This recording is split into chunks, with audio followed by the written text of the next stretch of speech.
Going into the debate, Elizabeth Warren's trying to change the narrative away from that fight, right? She says she's going to bypass Congress to cancel student loans for 42 million Americans if elected president. I take this as blatant pandering, and here's why. This is not a new plan. She announced this plan last year. It's her debt forgiveness plan for college debt up to $50,000. So it's not for everybody. It's for most people. It would be really expensive, about $125 billion per year.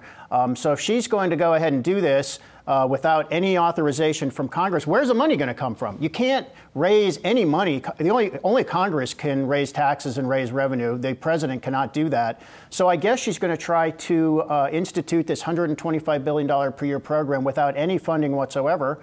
And then I guess it would just push the deficit up, and we'd have to borrow, or she'd go to Congress and say, now that I've created this expenditure, you have to pass a wealth tax, which is how she wants to pay for this. So, you know, there's nothing wrong with saying, here's my plan, and I'm going to do it the proper way by going to Congress and say, pass a law.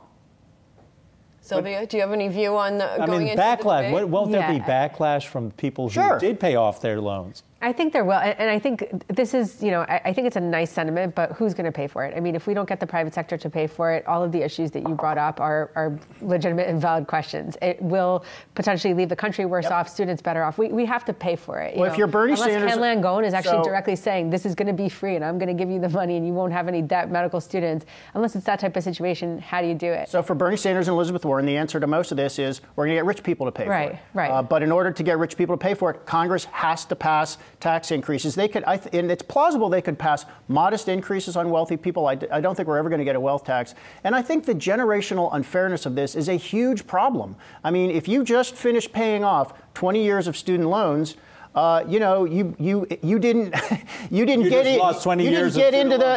in on the game. Maybe And if you just graduated, you get total repayment. And if you've been paying your loans for 10 years and it's a 20-year term, you get half the benefit. I mean, I think it's profound.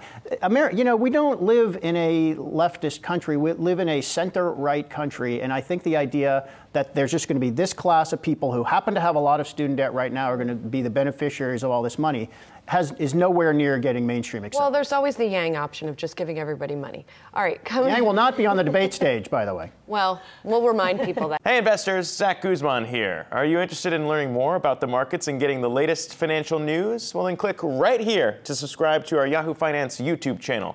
Get the latest up-to-the-minute market analysis, big interviews in the world of finance, and information on how to manage your money every day wherever you are.